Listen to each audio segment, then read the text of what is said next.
Hello, everyone, and welcome back to the Locked In podcast. I am Taylor. He is, and I am Dan. Hello. Indeed.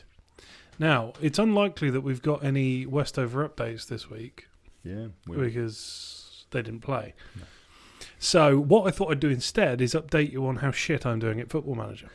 I started a new save. So I got binned off the Man United one because Man United were pissing me off in real life, and I felt like I was somehow helping them by playing Football Manager with them, so I binned them off and I joined Newcastle. Oh, okay. Here we Started go. a new save, fresh team, Newcastle, made some fucking mint signings, and got through the first season, finished 8th, which is not good. It's not great. No, and then the owner came to me and said, "Why are you doing so shit?" I was like, "Well, it wasn't that shit. You gave me 30 million to spend, you type bastard." So he said, 1 game left. Yeah. So 8th is locked. We're in 8th. And he said, next 5 games, you've got to get 9 points. If you don't, you're sacked. I thought, mint. They're giving me 200 million to spend in the summer. Yeah. I'll bring in some fucking amazing players. Mm-hmm. So spent the 200 million. That's a lot. Here we go. Sold off some dross for money and stuff like that. Got to the new season and thought, brilliant. Changed the system, implemented my 4-3-3, Yeah. and played 1 game, lost to Aston Villa, and they sacked me on the spot. Didn't even make it home on the coach, and I got a phone call. Yeah, so management's not your forte then. Well, not for Newcastle. So I then became unemployed. As you do. Because it's not like FIFA where you immediately get another job. You can just be unemployed. I was unemployed for 3 months until December. Yeah. And nothing came up. I was getting like League 2 teams. And I'm like, I've just come from a Premier League team. I want something better than that. Nothing better came. So I joined Zaragoza in the 2nd division of Spain. Okay. Okay. The job market was not fruitful. No. 8 games unbeaten, won all of them. So fuck you, the Newcastle owners. Shove it up your ass. We need to get Jamie Hutchinson in here. Have you heard of him? No. He does the the podcast with that. Is it Jamie Carroll? He's from Manchester. I've shown you them. The 2 silly lads. Oh yeah. Yeah. The Tom Platt thing. Yes. Yeah. We need to get them involved. I think you need to have some words because he's had tough times. He's had tough times as well. Oh, star signing. Oh yeah, Stefan El Shaarawy. Stefan Asher. Oh, El Shaarawy is in. Oh yeah, Milan and Roma. Yeah. Signed him on a free. On a free. Yeah. That's a great sign. Yeah, I know. I think he wanted $8,000 a week. What? Fucking have that. 4-star left winger. Go on. Here we are. So Yeah. just got you goals upon Although goals. I've got that many injuries, he's been playing left wing back for me. But He's got the pace. versatile. I like it. Well done, El Shaarawy. Yeah. Anyway, enough about that, Dross. You got any updates for us about anything, or should we just go on to the news? I think we get straight stuck into the Straight into news, the mate. news. I think, Look! yeah. I've made proper notes for Oh this my one, lordy, so I'm not yes. just spouting bullshit. We got substance, boys. So And girls. the actual news story is Barcelona lack the finances to register Dani Olmo. Now, this may sound a bit weird because Dani Olmo already plays for them and has played for them this season. Yeah. So basically, the league gave them special sort of permission to register these 2 players, Dani Olmo and Pau Victor. Oh, the defender. Pau Victor, I think he's a striker. Oh, right. I don't know. He's not. He's a young one. Dani Olmo's the main one. Yeah. And the registrations were then revoked in January because Barcelona failed to prove that they were compliant to the league's financial rules by the deadline of New Year's Eve. Ooh. So yeah, they gave them temporary permission to reinstate the 2 players following an appeal, with definitive ruling on the pair's registration expected by the 7th of April. But yeah, they basically haven't met those requirements, correct? And I thought we could go into a little bit, as you know, we're part of a business. We is. There's some of the business things that have gone on and we can get your reaction to what the fuck Barcelona have been doing for the last 10 years. So, Debauchery. Barcelona's financial problems began to deteriorate. The financial situation began to deteriorate in 2014-15 season when they bought many expensive players. I think that was either the year or the year after they bought Neymar. Yeah. So huge sign. it's that summer. Okay. Swelling debt and mismanagement of funds by the board of directors and the impact of the COVID pandemic have made Barcelona's financial crisis even worse. Former financial advisor for Barcelona, Mike Syria, stated that Barcelona's debt is now estimated to have reached €3 billion. Oh my God. That's fucked. Yeah. Barcelona's burden is increasing as they have had to spend €1.5 billion to renovate the Nou Camp. When Joan Laporta served as Barcelona's president for the second time in 2021, he took out a €600 million loan from Goldman Sachs to cover the short-term debts. Laporta also sold a 25% stake in the La Liga television broadcasting rights and a 49% stake in Barcelona Studios, which was the TV channel, MUTV basically, but for Barcelona. The sales of the shares injected funds of €808 million, and with the funds, Barcelona bought in several star players such as Robert Lewandowski, Rafinha, and Jules Koundé, a combined value of €150 million. However, instead of solving the problem, Laporta's move has actually created new problems. Debts and financial burdens have not decreased, while Barcelona's assets have dwindled, and their ability to generate income has also decreased because some of their shares have already been sold.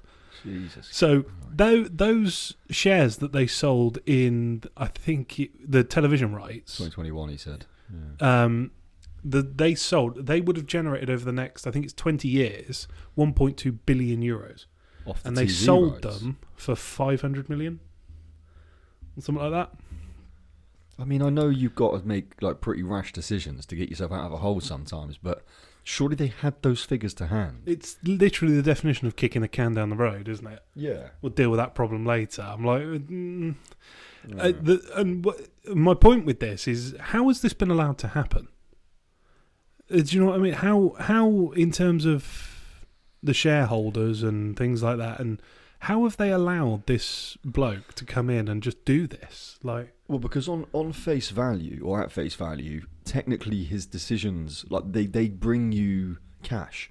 When you're in debt and you need to try and reduce some of the debt, he's got rid of assets, technically, and he swapped that for cash to try and make some bloody money back in the business. But I mean, it could have gone either way. You know, the fact that they haven't been winning Champions League, they haven't been like winning La Liga every year because Real Madrid have just gone on. Like, do you know what I mean? I think that hinders what sort of revenue you can produce. If you're not in the Champions League every week for the 5 months of the season when it is on, you're in trouble. That's a lot of ticket money. It's a lot of TV advertising money. They're missing out on every time semis and finals come around. But that's the other issue, is now that they're renovating the Nou Camp, they're playing in a different stadium. What, now they are? And the stadium, whenever they're, I don't know if it's actually, no, I don't think they've started yet, or they may just be starting, renovating the Nou Camp. Or maybe they did it. I don't know. Anyway, they're playing in a 55,000 seat stadium while it was happening, or is going to happen. Camp Nou is 90, isn't it? Just over, yeah. Yeah. So they've basically cut their match day revenue in half, while they've got all these liabilities, and obviously they've sold off these stakes in appreciating assets in order to invest in depreciating assets in players. Yeah. Because Robert Lewandowski is 37 years old now. Yeah, He's still there and he's still scoring, Mm. but he ain't going to be there and scoring in 20 years' time when that television revenue would have earned them €1 billion. Bloody hell. This is mental, isn't it? So just, I found it pretty mad how, because I knew they had financial problems and I knew that they were struggling to register players and things like that. I didn't realise it was this bad. Yeah, no, that is very, very, very bad. That's like, we were moaning the other week about Man United's financial problems. They pale in comparison to, well, they're 3 times worse for Barcelona. Jesus Christ. Well, not quite because that's Euros, but Yeah, still. 2.5 times. So It's crazy. that's mad, isn't it? For probably, I think it'd be quite easy to argue that Barcelona are one of the top 5 biggest clubs in world football. Oh, certainly. Maybe top 3. In terms of revenue as well, they'll be up there. Yeah. And now to have that problem, Mm. fuck me. Yeah. I think genuinely the only way that I would, like in that situation, you've got to start looking at new ways of making revenue and more like kind of surefire ways. Yeah, hold dinners and get people to speak at them, so Gary Neville says. Those sort of things will work. But in my head, I'm thinking of like the owners need to start investing in commercial property. I know it sounds mad, but like if property's finite and it always increases in value over a 20-year period, fuck it. Build some properties now, like, you know, invest in the Catalonia area, try and bring that up, and then hold the asset wealth for the premises. I know it's not football talk, but how else? Because it's still a business. The business can invest in whatever the fuck they want. They've obviously got their own printing factories, shirt factories and stuff. Yeah. But, I mean, okay, kit sales do very well. They are a contributing factor to most major football clubs. Not the kind of percentages that we're needing here. Like, well, I would argue as well, they haven't got a sort of talismanic player to sell the shirts. You know, Messi would probably sell 2 million shirts a year on his own. Yeah. Whereas now, you know, they don't have that one player that's going to generate shitloads. No. Yeah, there's not the pull, I would say, from any of the players. Lamine Yamal, definitely in the next two. I mean, think about how many fucking shirts have been sold to under 18-year-olds with his 100%. Name on it. In Spain, in particular, he's like a fucking god out there. So he is going to generate them a lot of revenue over the next few years. I wouldn't be shocked if Barca. I don't think they're going to do this, but he's winning them games currently. That's great, but it ain't paying them enough as a business. No, they might have to take another hit on performances and try and milk him as a cash cow. Like, they may have to try and pull him as a sales ploy, like, you know, £200 million player. Yeah. Because the profit off of that, well, he's pure profit, isn't it?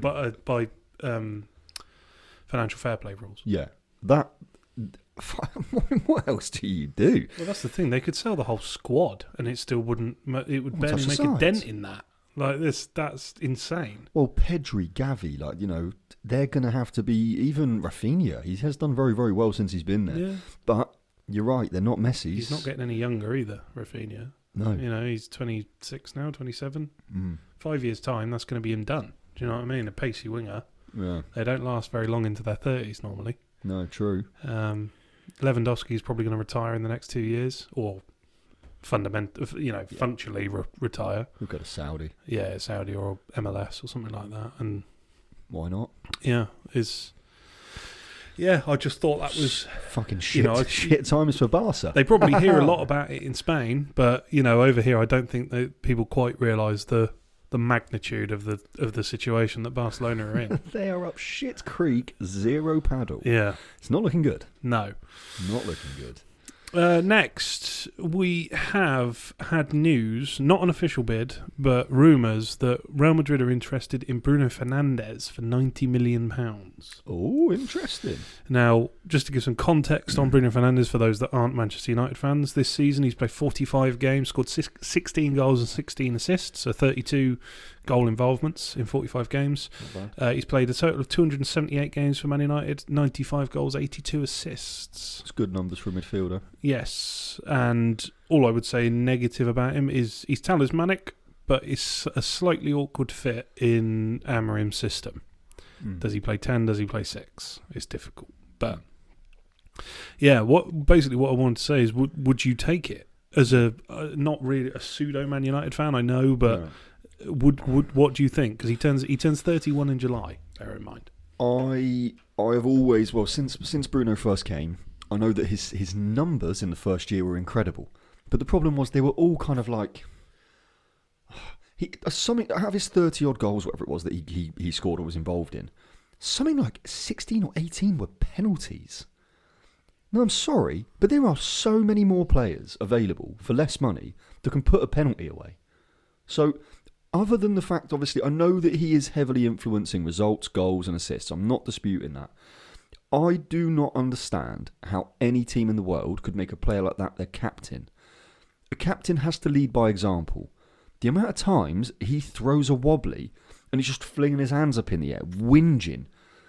I mean, you didn't see that from Roy Keane. I mean, granted, he'd shout at a ref and he'd kick off and stuff, but he led by example the whole way through. And I think we've even had some captains since then that are better captains, not better players. Like Bruno's a fucking incredible player. I'm never going against that argument.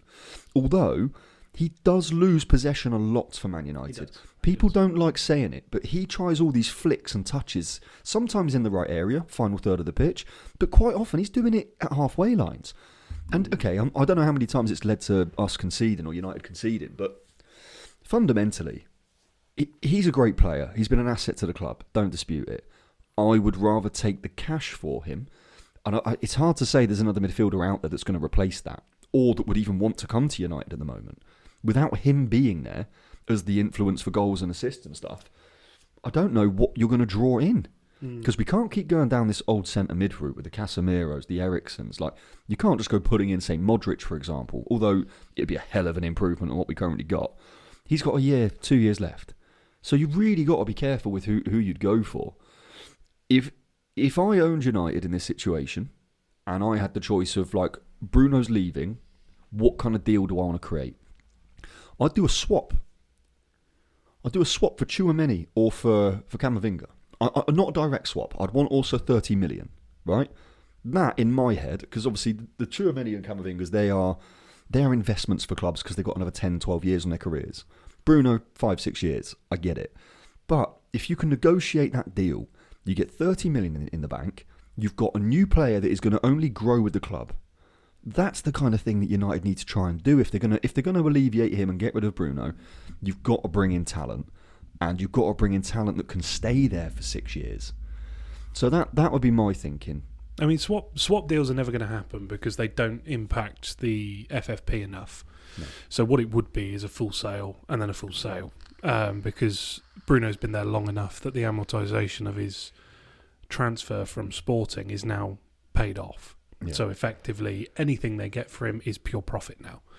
So it would make no financial sense to do a swap deal, but I see your point. Yeah. I'm in the same boat. I would take the money. I mean, there's a term in basketball which is called tanking and rebuilding, and I think Man United have sufficiently done the tanking, finishing fucking 14th this year.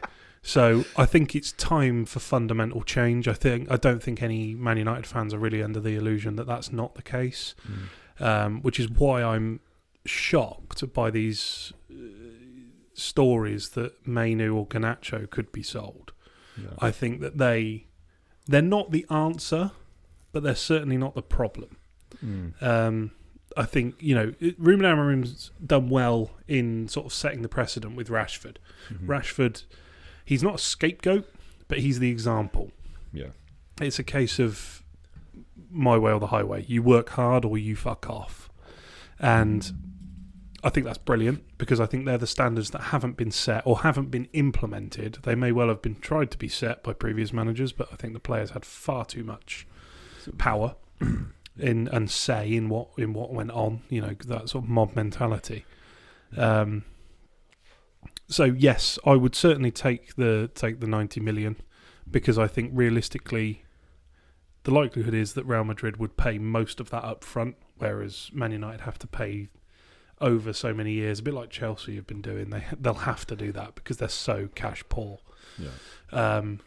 But I could see some of the players that are coming from, that are rumoured to be coming to Man United from lower down the Premier League teams, such as like Cunha from Wolves, Liam Delap from Ipswich. Is Cunha a possibility? Is he? Possibility. Oh, I'd love. He's to got see a lot of interest, but I'd love to have him there. I think he would suit the system very, very well.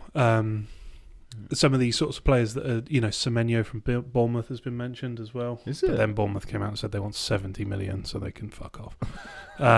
They'll get that. They won't. 70 mil? No. Do you see after the FA Cup game the other day?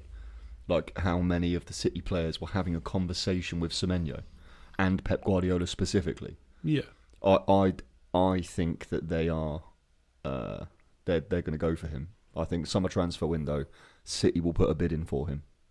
I'm pretty confident. They may well do. I don't think he's worth 70 million. No, I don't see that either. So these sorts of teams are the ones that are going to take an amortised deal where it's paid. So if it's a £50 million deal for Cunha, say, they'll pay $10 million a year. Yeah. Whereas these ones where you're looking at sort of release clauses and things like that, most of them are wanting to be paid up front, which Man United can't do. That's why they ended up paying a little bit more for Xerxes, so they paid 36 rather than the 33 that was his release clause, because they can pay the 36 over 3 years. Right. So they pay 12 a year rather than 33 up front, which they couldn't afford to do. Interesting. So I think those lower league teams that are going to want that longevity of income, basically if they go down, Ipswich are probably going to go down. You know, Southampton with Dibbling, for example, they're going to go down.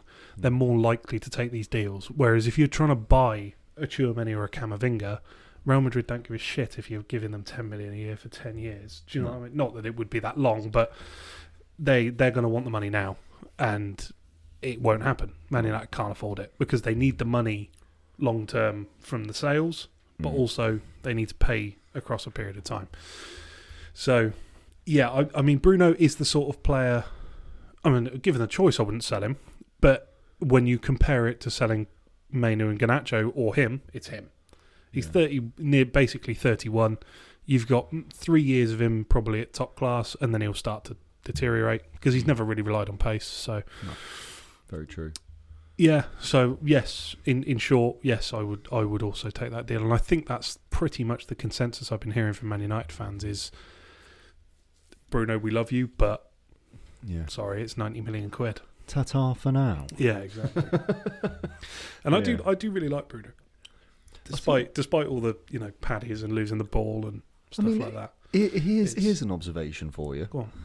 He has been a consistent variable within like the United's lack of success. I'm not saying like his actions, but I'm saying he's been a part of the team pretty much in the last, say, like 4 seasons now. 2019 they signed him. Oh, so coming up 6 years. Right. That really puts it into perspective then. So you would have thought it's all good and well blaming, like, say, player effort levels and player quality levels on managers, but actually you've got 2 leaders in a football team.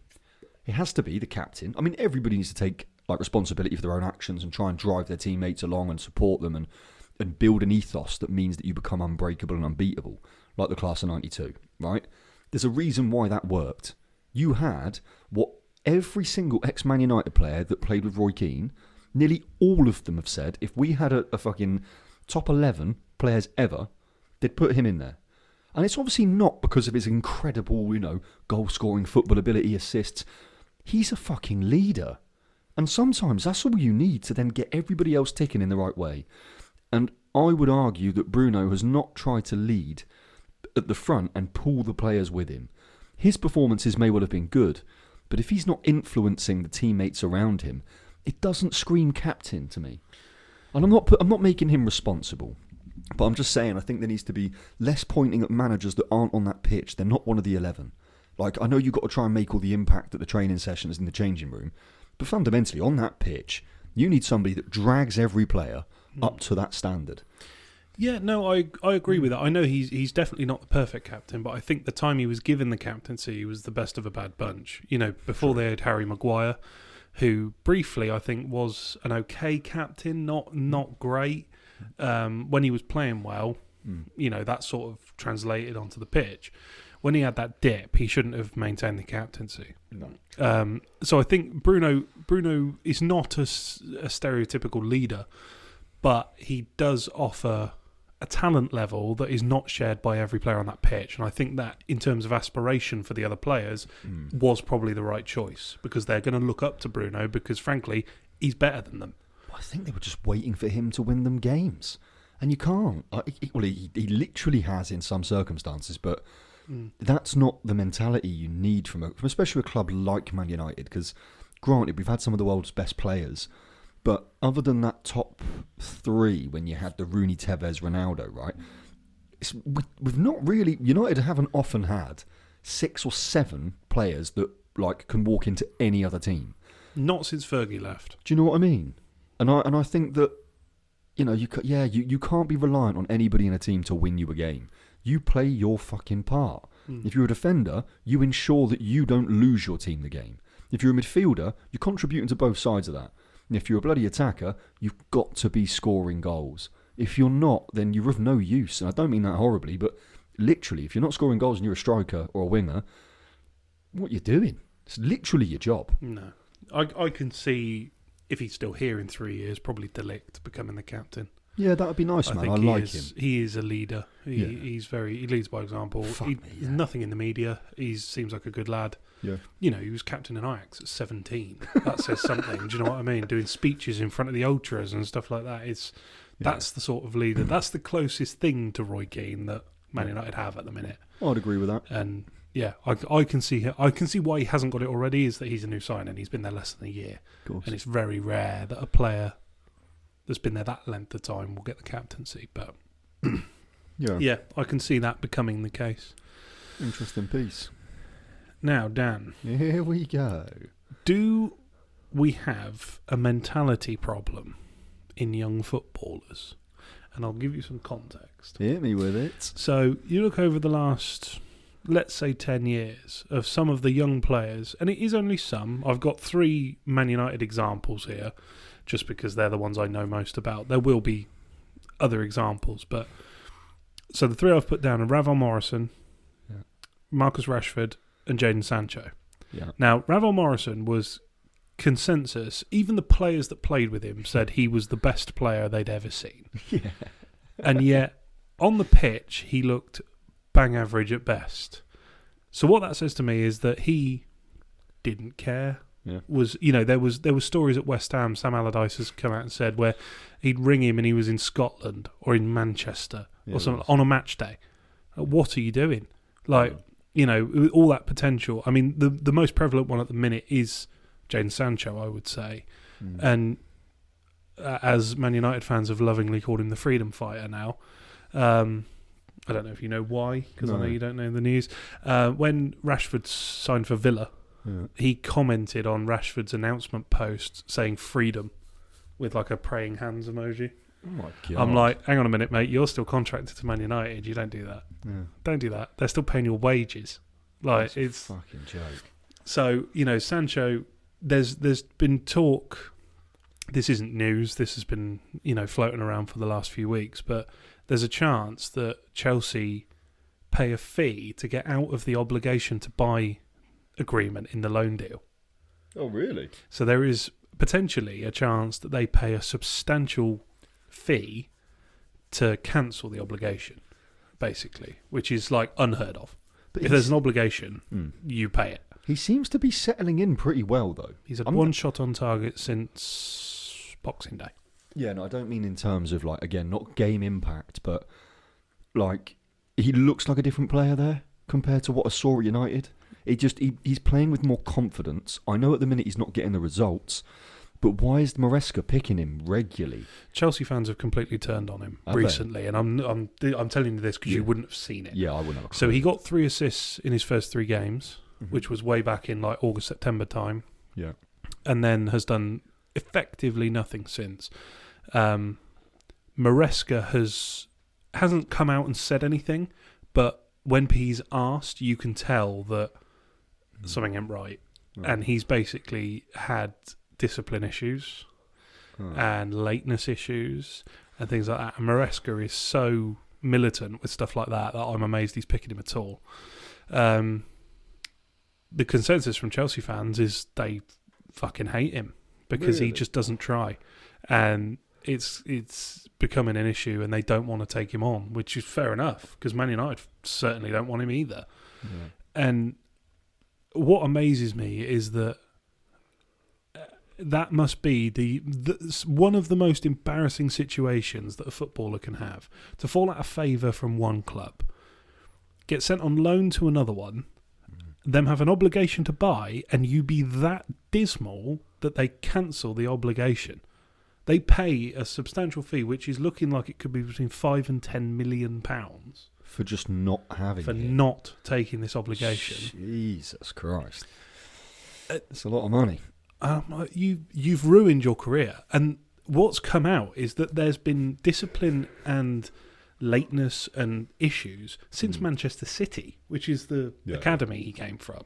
So there was problems at City, there was problems at Dortmund, there was massive problems at at United. And it goes further than that, because I don't know if you remember, he was actually given time off by Erik Ten Hag because of personal issues. I don't really know what it was, but basically he took Ten Hag gave him 3 months off. 3 months. 3 months. This is one of his star players. Big. Ollie signed him, but it's one of the bigger players. Big wage, 325 grand a week he's on. Oh my god, that is disgusting. And Erik Ten Hag, swallowed his pride and said, "Yeah, take your time." And when he came back, he got a standing ovation. The Man United fans, really backed him. And then within a matter of months, he's pinning to the top of his Instagram and Twitter that Erik Ten Hag's lying about the fact that he's not training well. Yeah, I mean, that's I'm ridiculous. like, you don't throw your manager under the bus like that. There's no class at all. No. And then this freedom comment when you're still under contract at Man United. It's poor, isn't it? It is one of the worst mentalities I think I've ever come across. I think Ravel Morrison even, that was not so much an attitude problem as a discipline problem. Do you know what I mean? It wasn't a disrespect problem. It was a life problem, if that makes sense. The people he surrounded himself with and the way he acted, which I think it's not forgivable, but it's more forgivable than what Sancho's doing, because Sancho's doing all the same stuff publicly. Nothing ever came out about Ravel Morrison in the news during the time. Do you know what I mean? I know he would never hit the heights that Sancho did. He was never in the public eye as much. And then the different side of the coin with Rashford is when I was talking about player power earlier, and I think that too much. Ten Hag basically ruined him because he refused to drop him even when he was playing appallingly. He refused to drop him, and I think it went to his head. Because he was just confident that he was always going to start, therefore he didn't have to try. And then Amarim's come in, he's carried on that mentality because he thinks he's bigger than the club. And Amarim's called his bluff and came out, gave him a fair chance, because these comments didn't come out straight away about him not trying. And even in these press conferences, Amarim was saying if he tries, he'll play. If he trains well, he'll play. So he was giving him every opportunity. And to send him out on loan like that answers Everything. what happened. Yeah. Which is nothing. Mad. So, yeah, I think that, I've written down here too much player power, like I said.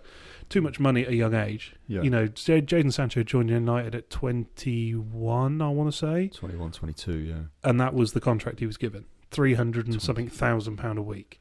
That's absurd. It should be capped, like it is in America. A lot of America, they have rookie contracts where they are capped.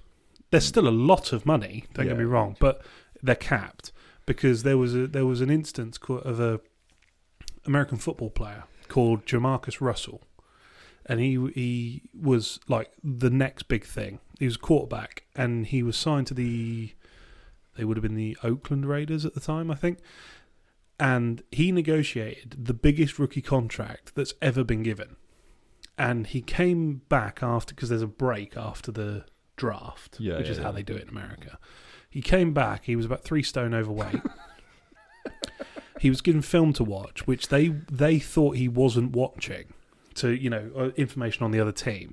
Yeah. So they gave him blank DVDs, sent him home with them. Came back in and said, "What did you think of the film?" And he went, "Yeah, brilliant. Yeah, I'm happy with everything you said." There was nothing on them. Wow. So this is what happens when you give an unlimited amount of money to young people. They can't deal with it. They're not mature enough to put the things in place where they look after their money and they look after themselves. Oh, see, it's interesting you say that, because you are. I do mainly agree with you, but I think that there's. And this is maybe my problem, because I'm looking at outliers here, and that kind of isn't a fair way of considering this debate. But your Rooneys of the world, your Messis of the world, like the elites, and even some of the non-elites, mate, like these young guys that make it into first-team football at, say, 18, 19.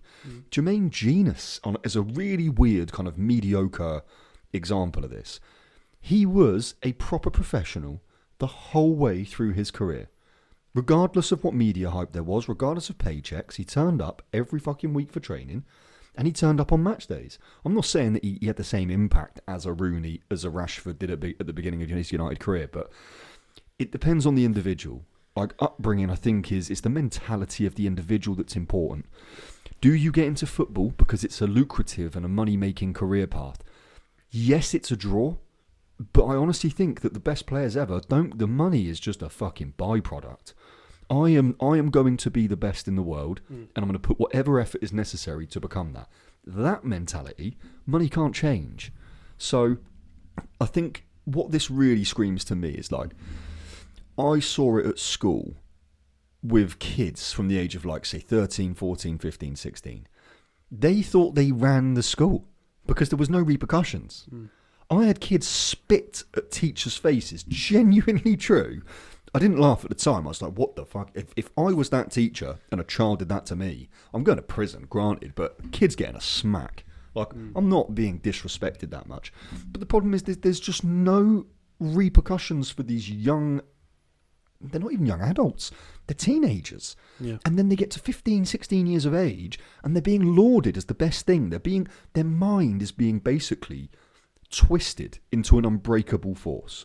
They're being told from the age of 13, you can be the best player in the world. This is what we need from you. They start doing that at training at 15, 16. They get first team football. All of a sudden, they genuinely believe they're kings and queens. Like, it is insane, the kind of level of protection and psychological damage that we're doing to these young adults, these young men, specifically with the men's football game is where I've got a reference point. And the likes of Rashford, to be told, like, you know, he goes and scores 2 goals against Liverpool at the age of 17, 18, and then it's just, he has some other incredible moments. But then it's like everybody's expecting him to be perfect forever. Now, clearly, whatever he's doing outside of football didn't drive that mentality. He didn't want to become the best player in the world. You can see it in his actions, the way he plays. If you want to be the best, you try and show it. But he's not even trying. There's obviously a bigger issue there, I think, and it's hard to pass judgment because all I'm seeing is the bloke for 90 minutes on a Saturday, and it's like he's got a lot more to his existence than that 90-minute match. And there may be some serious problems at home, friends, family, who knows, and that can impact the way you play. But the attitudes of a Ravel Morrison and a Sancho is the attitude that I saw from kids at my school. Yeah. Thinking that, like, just because you're not going to get whacked for it or killed for it, you can do and say what you want. It's not fucking true. And I grew up being taught that. You can prove yourself to be the best and untouchable by hard effort and good morals and respect. The people that think they're going to get there by being disrespectful, you never actually reach the top. You never do. No. And then you're going to say it to the wrong person at some point. You're too fucking right, yeah. Like, can you imagine? Because I know did Ravel Morrison's career overlap Roy Keane's captaincy at United at all, or was it after? No, he was in the same academy team as like Pogba and Lingard. Ryan, yeah, Lingard, yeah, probably about the same time, yeah. So he's probably 32 now. But I know that when Ravel Morrison was in the academy at 15, Fergie was there, and he told Rooney and Rio Ferdinand that this is going to be the best player in the world. Yeah, and he categorically said that. So.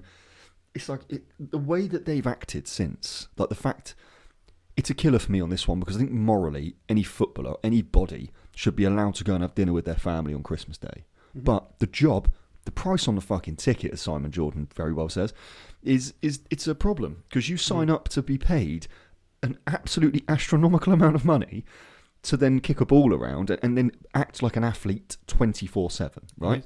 Yeah. And you know you can't take that time out with your family, and he just goes and has Christmas dinner in Manchester. What are you doing, lad? Why are you above the rest of the team? Do you not think all of your teammates want to be with their family? It's the most disrespectful thing to what are your workmates and your friends to go, yeah, but on a pitch I'm better than you. So fuck you and your rules. I'm not going to do what you want me to do, Mr. Manager. I'm going to live my own life and still get all and reap all the benefits. You can't have your cake and eat it, sunshine. You can't. And what a shame.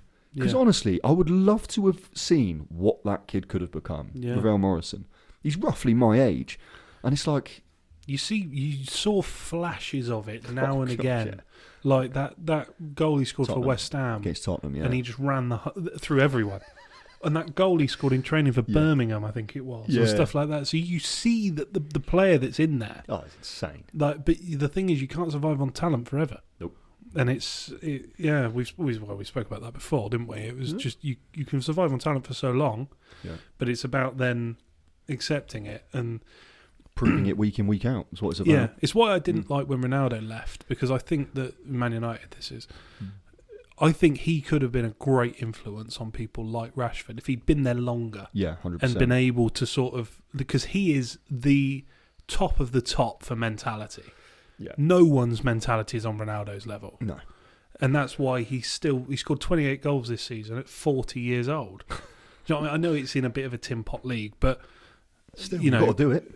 You look at Firmino's out there, he's not doing you it. look at anyone, and anyone at 40 who's played at a top level or semi-top level to 40 years old.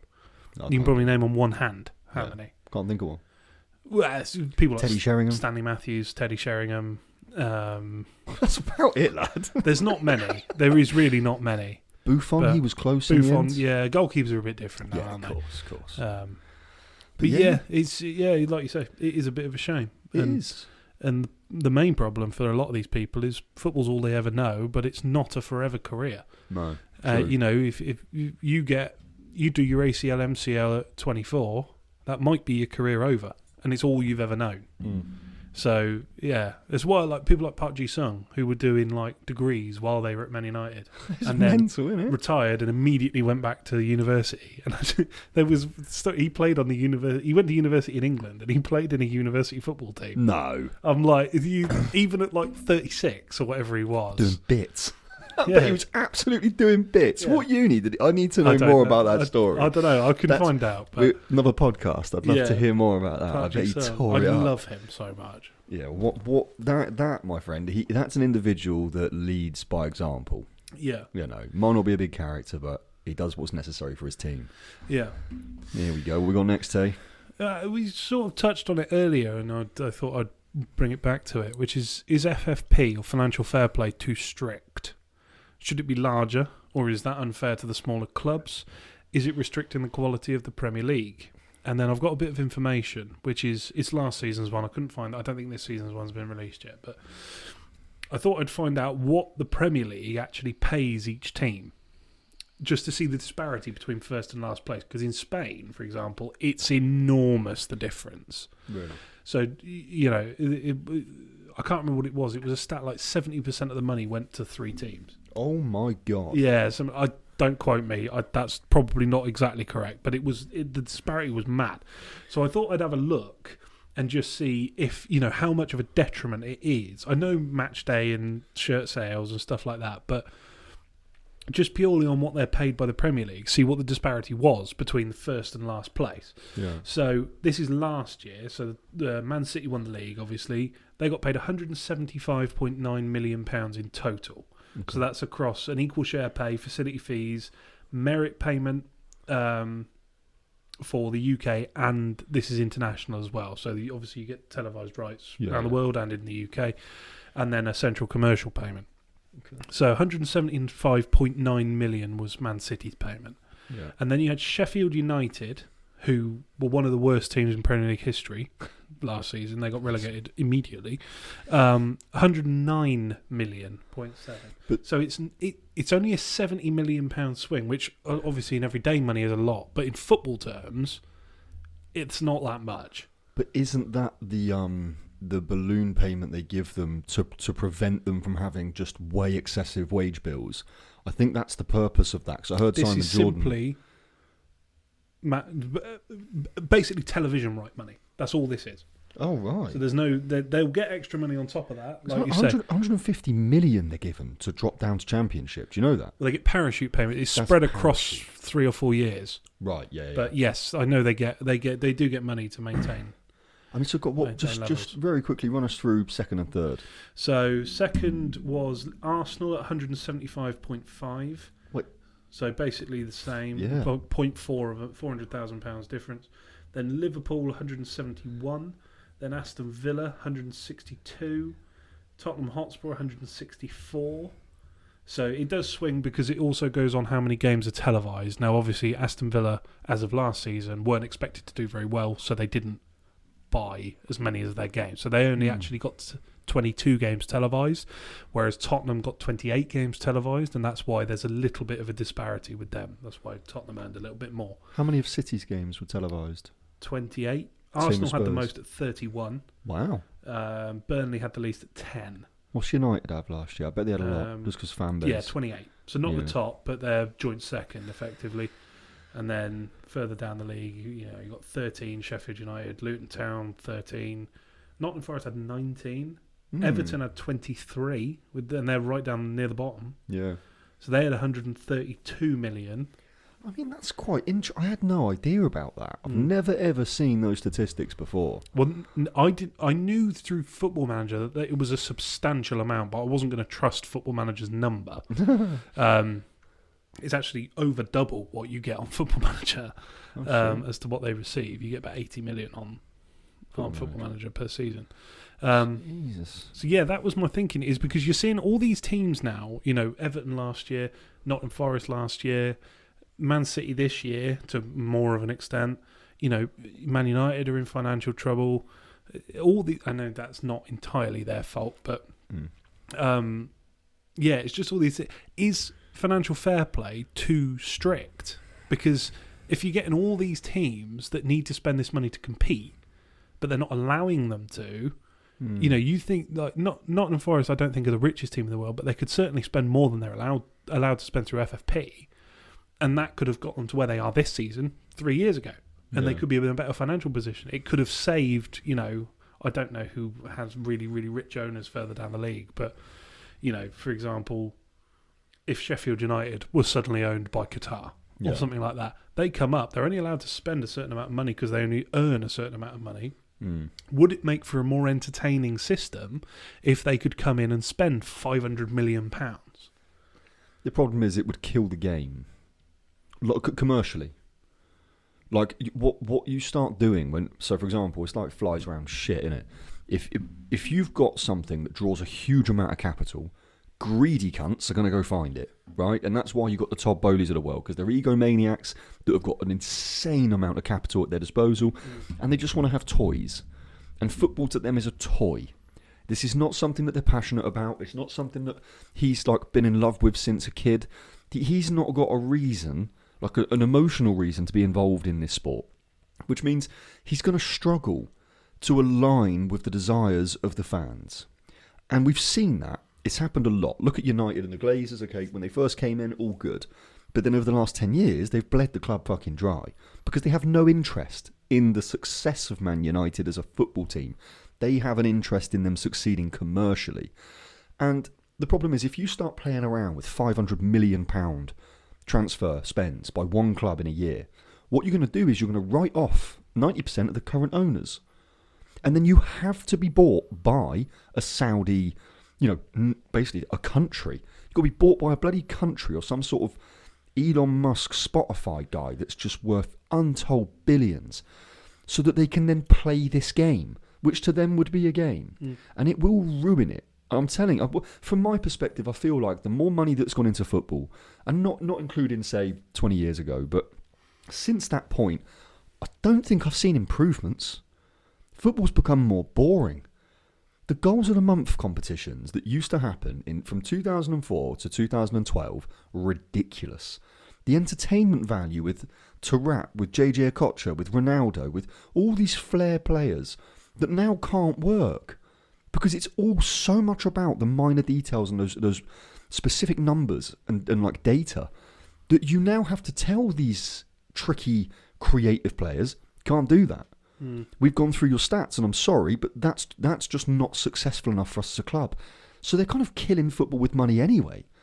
In some sense, at least for me as a fan, like I love watching flair. I love watching it when you can just see that this fella was basically born out of his mother with a football at his feet.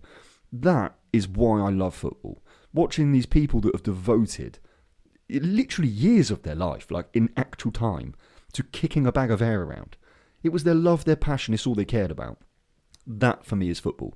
All this extra commercial bollocks, as much as I love business and I understand it and it's cool, it's not football. It now is, annoyingly, but it's not what I love football for. And I think personally, if you start extending the budgets for FFP, you're just going to have a very, very quick race to a horrible, horrible capitalist-focused sport. It won't be about love and supporting anymore. I think we're already there, though, to an extent. True. I think it is already a capitalist nightmare. Yeah. So I don't know. It may, I think you're limiting the pull of the Premier League. I mean, you look at what Saudi Arabia can offer versus what we can offer in terms of, wages, pull. I'm not saying that what Saudi's doing is correct or is sustainable, but you want more out of the Premier League. It's the best league in the world, and it should be able to attract, you shouldn't have Premier League players going, I really want to play for Real Madrid. And I get the prestige, but the achievement should be getting to the Premier League. Yeah. Do you know what I mean? Rather than going and playing in a fucking Farmers League that is dominated by 3 clubs. Because you look at the table this year, beyond the bottom sort of 3 or 4, Man United are 17 points or something off of top position, and they're 15th. It's only 17 points. Do you know, this late in the season, it's the most competitive league in the world, or top league in the world. Yeah. I know over the last few years it's been dominated by Man City, and they are, well, hopefully they'll fucking pay for what they've done. Because they have basically done what I've just said and spent loads of money with no repercussion. Yeah. And hopefully those repercussions come. Yeah. But, if those repercussions don't come, does that not just open the floodgates? Yeah, of course it does. And, if they know how and why they got away with it, teams are just going to exploit it, and what I said is going to happen anyway. Well, no, they'll bring in new legislation and shut the loopholes, which is even more unfair. Yeah. Because that means that City have got away with it. They should have been made an example of, but their lawyers are so good that if they get them off the hook of this, man, I mean, Jesus, they deserve whatever they're being paid. Yeah. Because that is silly. Clearly, they've cheated. Clearly. But you look at people like Newcastle. Newcastle would love to be able to do what Man City have done, because they've got an even larger financial backing than what Man City have got. Yeah. And they could quite easily probably spend £1 billion in the summer. Yeah, wouldn't even not necessarily rightly so, but they could. Yeah. And they'd love to, because it would almost ensure them Champions League football for the next 3 years if they did that. Yeah. Not definitely, but potentially. Yeah. I just think that, it can't be one rule for one. They should throw the book at Man City and, just impose whatever they fucking can, because it's a joke. Yeah. But, I just thought it was an interesting point. I'm not saying that I would love to see, FFP gotten rid of or anything like that, or extended. I just wondered what you thought, Yeah. Well, it reminds me, who was the comedian that did that bit about... I think he was talking about Dwayne Chambers, the old British 100-metre sprinter, right? He held the world record for a period for 60 metres, but anyway, he got banned for 10 years for basically being steroided up to the fucking eyeballs. Yeah. He was a machine. I think it was Frankie Boyle. He was like, why are we putting drug bans in? I thought we were watching this to see who can run the fastest. I want to see whatever human being is willing to pump as much shit in his body as possible and see him run it in 2 seconds. That's what I want to see, is what the comedian said. And in a weird way, I guess you could apply that to football and say, well, okay, I want to see the freakiest team. I want to see the Galactico. Like, I want to see every team, or as many teams as possible, with the elite of elite across the board, every position. It'd be cool to see it. It'd be cool to see if they do dominate world football for, 5-10 years. But I think, again, you're going to ruin the competitive nature of football. And that's why I love it. Well, that, I suppose, is where it would never happen. But an American style of league happens, where you have a salary cap, which is where you can only pay your players. This is why they don't really transfer for money. They transfer for players. Yeah. They do effectively swap deals. They call them trades. And what happens is you draft your young player, and they're on a rookie contract, so they're cheap. But if you luck out and you draft a LeBron James, you've got him on a rookie contract for 2 or 3 years. So you know that he's only going to take up a tiny percentage. But after that 3 years, he's going to want the big contract. Yeah. So then you have to mould the rest of your team so you can have big players on big money, older players that are worth the money for that period where he's on the cheap. But you know that impending is that big contract where you're going to have to offload a couple of these big players on big money because otherwise you're going to be over the salary cap. And what it means is that it's very rare that you see one team dominate unless you have a bit like the New England Patriots, where Tom Brady was effectively, I'm not saying he was underpaid compared to the general population, he was underpaid for what he was. And he took pay cuts periodically throughout the years so that he could load his team and win the amount that he did. Wow. That's a smart man. Yeah, and and then that's why he moved teams right at the end of his career. Funnily enough, he moved to the Glazers team, Really? Tampa Bay. That's the American football team that the Glazer family own, and got a fat payday. Of course he did. Because I don't blame him. You know, he was earning probably 50%, 40% of what he could have earned. And if he played in today's league, he would be on about £300 million contract. Over what period is that? 5-7 years? 4 years, 5 years normally. Wow. Yeah. Money. Which is a lot of money. It's nothing in comparison to what the Saudi players get paid. But yeah, it sounds quite impressive, you know. So yeah, I can see the benefit. It would take an entire restructure of every single league down to like the conference. But you know, then it means that you never know who's going to win. And it's very rare, like I said, that you see the same team win over a long period of time. It does happen, there's exceptions, but you see a lot of different winners compared to what, like the American football team that I kind of support. I don't really support them, follow them that closely, but the Lions, they hadn't made the playoffs since the 90s. And then all of a sudden, after building these, you know, drafting very smartly and, you know, trading for smart players and stuff like that, they made the playoffs and they were looking like they could get to the Super Bowl this year. Gosh. Out of basically nowhere. 3 years ago, they were the laughingstock of the league and had been for years. And now they're one of the best teams. Wow. Like that. And that's like, you know, the Sheffield United, for example, getting Champions League football. That's a blue moon situation. You know, Leicester did it. Yeah. And that's about it. It doesn't happen. True. Here. And it's very fluky when it does. Whereas over there, it's systematic. So there is, I suppose, an argument that could work. That model. I'd be intrigued to see it in it. Yeah. Well, I'll tell you what. MLS, test that out, please, because I don't want to fucking ruin the Prem in case it's shit. Well, they kind of do. So they have what's called a designated player, and that's the one that they can basically pay whatever they want. They have one, like for a long time, it was Higuain's brother at one of the Columbus Crew, and you know because MLS teams generally had one really good player, if you remember, and that was their designated player. Now I'm not going to pretend I know exactly how it works, but they have a draft. They have a salary cap to an extent. It's not as strict as the other ones, as far as I know. Like for the same reason that Inter Miami can somehow have Messi, Jordi Alba, Suarez, Busquets, all these players all on the same team. I don't know if it's a case of that the other players are taking far less money. I know that for whatever reason that the entire league chipped in to pay for Messi. What? Yeah.